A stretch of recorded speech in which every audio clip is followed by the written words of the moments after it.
Queen Elizabeth I, the Virgin Queen's forbidden truth. Her reign began in 1558 and ignited an age so dazzling that historians still call it the Elizabethan miracle. But the brighter a legend burns, the darker its shadows grow.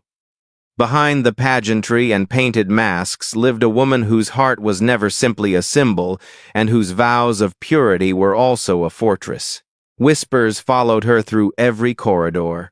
A devotion to Robert Dudley that outlived reason. A wife found after a mysterious fall that silenced a household. Pages gone missing from private accounts. And rumors unprovable, irresistible of a child hidden beyond the tapestries of power.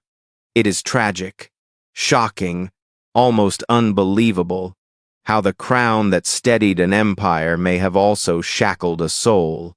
The world remembers a sovereign who never wavered. The records remember gaps that never closed.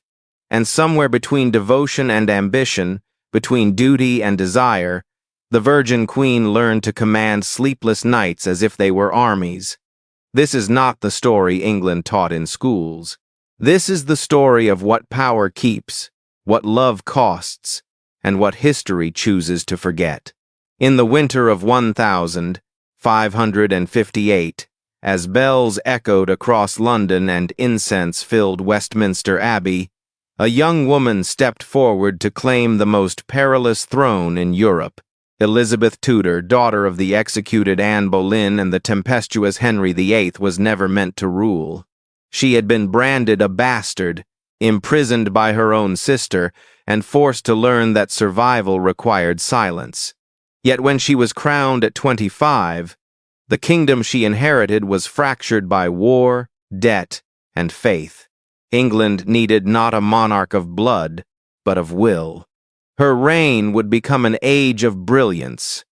Shakespeare's words, Drake's voyages, the defeat of the Spanish Armada. Painters gilded her image in gold leaf, priests praised her as God's chosen, and courtiers bowed before the Virgin Queen.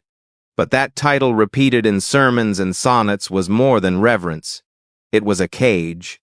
To remain untouchable was to remain unthreatened.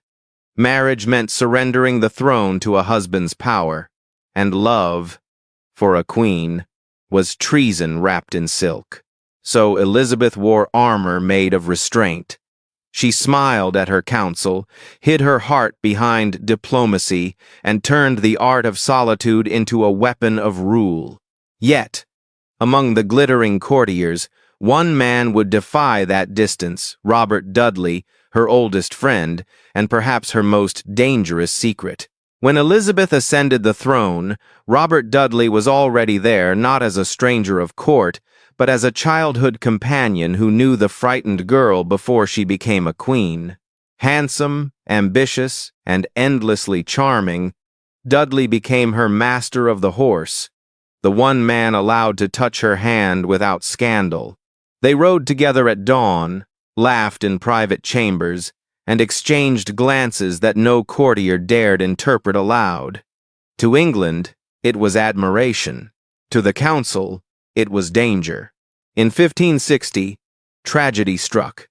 Amy Robsart, Dudley's young wife, was found lifeless at the foot of a staircase, her neck broken. The coroner called it an accident, yet whispers said otherwise. Some believed Dudley plotted it to free himself for the Queen. Others murmured that Elizabeth's desire had turned deadly. The scandal nearly consumed them both. Elizabeth distanced herself publicly, but never severed their bond.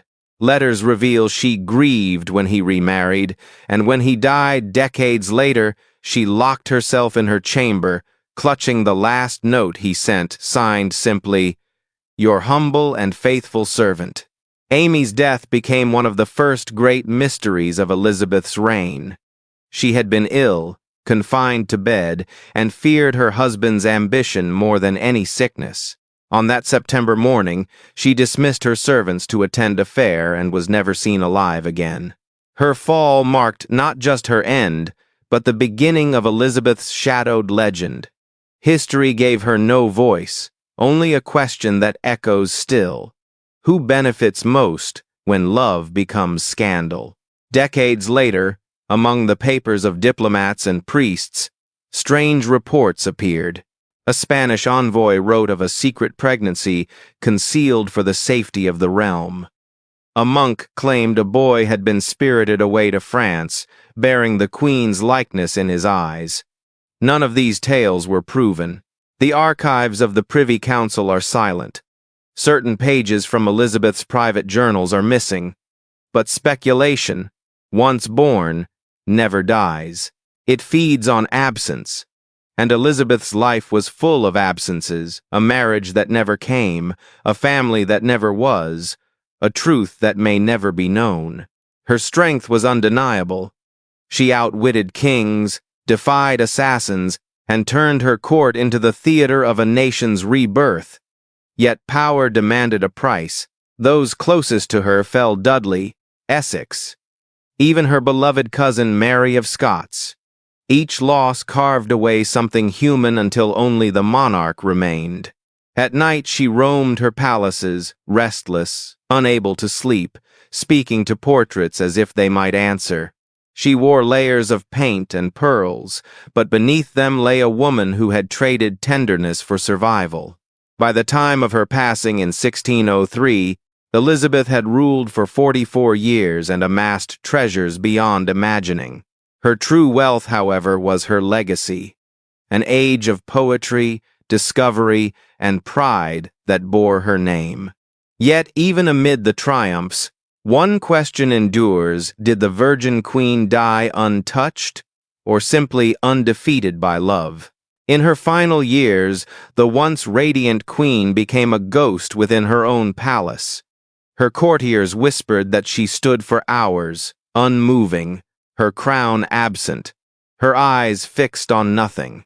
The woman who had ruled oceans and armies now ruled only the silence of her thoughts. The mirrors that once reflected her majesty were draped in black velvet.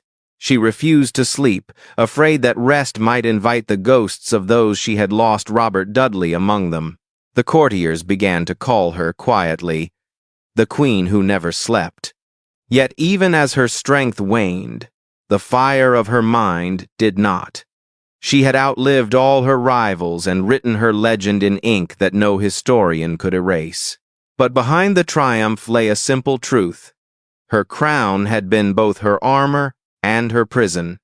Power had granted her immortality, but denied her peace. When she finally passed in 1603, alone and wordless, England wept not only for the monarch, but for the woman they never truly knew. For centuries, her image has gleamed in portraits, untouchable and pure. But look closer, and the paint begins to crack. Beneath the gold, there is flesh. Beneath the title, there is loneliness. And beneath the legend, there is a woman who dared to love in a world that forbade her to feel. History remembers her as the Virgin Queen, the sovereign who turned solitude into power and silence into legend. Yet the truth that lingers behind her crown is far more human, far more haunting. Was Elizabeth's purity the source of her strength, or the veil that hid her deepest secret?